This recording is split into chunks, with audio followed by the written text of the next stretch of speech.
গুরুত্বপূর্ণ একটি খবর দর্শক, সেটি হচ্ছে ইসলামাবাদে চীনের বিদেশমন্ত্রী ত্রিদেশীয় কৌশলগত জোটের গুঞ্জন বৃদ্ধি করে একই সময়ে বেজিংয়ে বাংলাদেশের সেনাপ্রধান চীন সফরে গেছেন। এই খবরটা আমরা জেনেছি, কিন্তু এই খবরের অন্তরালে অন্য কিছু আছে কিনা সেটা কিন্তু বাংলাদেশে কোনো গণমাধ্যম প্রকাশ করেনি বা সরকার কিছু বলেনি। কিন্তু আনন্দবাজার পত্রিকা একটা রিপোর্ট দিচ্ছে যে এটি হচ্ছে চীন যে চেষ্টা চালাচ্ছে পাকিস্তান এবং বাংলাদেশকে নিয়ে একটি জোট গঠনের ক্ষেত্রে, এই সফরটা হচ্ছে তারই একটি অংশ। সেই বিষয়টাই দাবি প্রতিষ্ঠিত করার জন্য তারা এই রিপোর্টটি এনেছে। এখানে বলা হচ্ছে যে দক্ষিণ এশিয়ায় একটি নতুন আন্তর্জাতিক জোট তৈরির চেষ্টা করছে পাকিস্তান এবং চীন। সম্প্রতি ঢাকায় নিযুক্ত চীনা রাষ্ট্রদূত ইয়াও ওয়েনো দাবি করেছেন পাকিস্তান এবং বাংলাদেশকে নিয়ে তারা একটি ত্রিদেশীয় কৌশলগত জোট তৈরি করতে চান। বেইজিং, ইসলামাবাদ এবং ঢাকার কূটনৈতিক সমীকরণ ঘিরে গুঞ্জনের মাঝেই চীন সফরে গেলেন বাংলাদেশের সেনাপ্রধান জেনারেল ওয়াকারুজ্জামান। দেখেন, বাংলাদেশের প্রতিটা খবরের পেছনে তারা একটা সংকেত আবিষ্কার করার চেষ্টা করে এবং অলওয়েজ তাদের একটা ভয়, এই বোধহয় চীন, এই বোধহয় পাকিস্তান ঢুকে পড়লো বাংলাদেশের সাথে, এমন একটা সম্পর্ক জড়ালো যেখানে মানে ভারত এর বাইরে থাকছে। সেই শঙ্কাটা বারবার তারা বিভিন্নভাবে প্রকাশ করে। ছুতা নাতায় যে কোনো ঘটনাকে তারা অন্যভাবে ব্যাখ্যা বিশ্লেষণ করার চেষ্টা করে। এর পেছনে আদৌ কোনো আসল তথ্য আছে কিনা বা সত্য তথ্য আছে কিনা সেটা কিন্তু বোঝা মুশকিল। বৃহস্পতিবার সকালেই চীনের উদ্দেশ্যে রওনা দিয়েছেন তিনি। ঘটনাচক্রে ওয়াকার এমন এক সময় চীন সফরে যাচ্ছেন যখন চীনের বিদেশমন্ত্রী ওয়াং ই পাকিস্তানে রয়েছেন।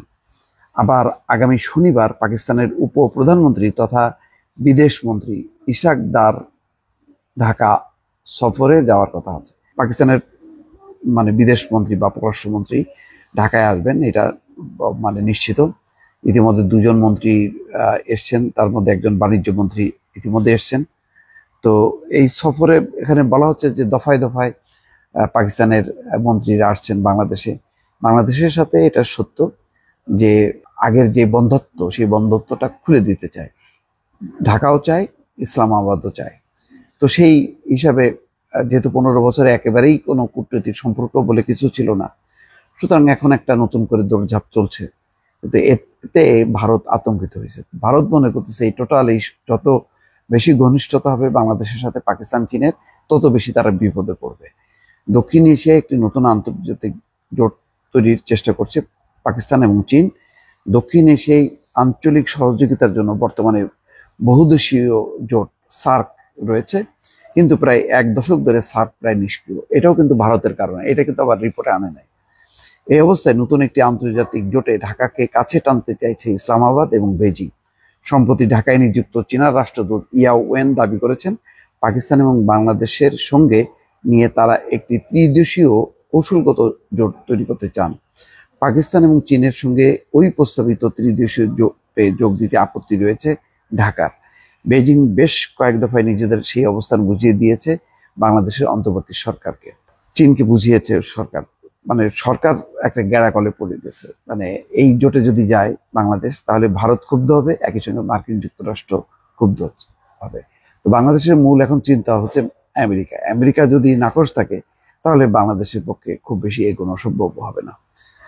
এখানে বলা হচ্ছে কখনো প্রকাশ্যে মত জানিয়েছে, কখনো কূটনৈতিক স্তরে বার্তা দিয়েছে।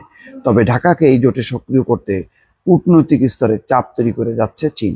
কূটনীতিক এই সমীকরণের আবহে বাংলাদেশের সেনাপ্রধান চীন সফর আরো গুরুত্বপূর্ণ হয়ে উঠেছে। যদিও ত্রিদেশীয় কূটনৈতিক জোট গঠনের বিষয়ে এই সফরের কোনো আলোচনা হবে কিনা তাও এখন স্পষ্ট নয়, কিন্তু তারা জিনিসটা বলে রাখলো।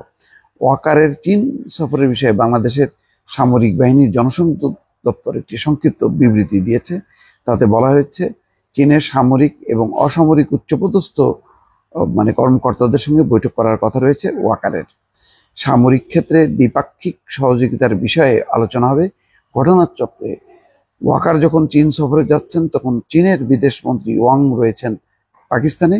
ভারত সফর শেষে আফগানিস্তান হয়ে বুধবারই ইসলামাবাদে পৌঁছেছেন ওয়াং। বিমানবন্দরে তাকে স্বাগত জানাতে উপস্থিত ছিলেন পাক বিদেশমন্ত্রী ইসাক।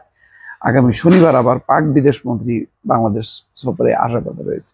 এই যে চীন, বাংলাদেশ এবং পাকিস্তানের মধ্যে এই মন্ত্রীদের বা কর্মকর্তাদের এই যে সফরটা, এটা মোটামুটি মাথা চক্কর দিচ্ছে ভারতের নীতি নির্ধারকদের। তারা মনে করতেছে বাপরে, তাদের বিরুদ্ধে না জানি কি ষড়যন্ত্র হচ্ছে। এরা সবসময় ওই আতঙ্কে থাকে।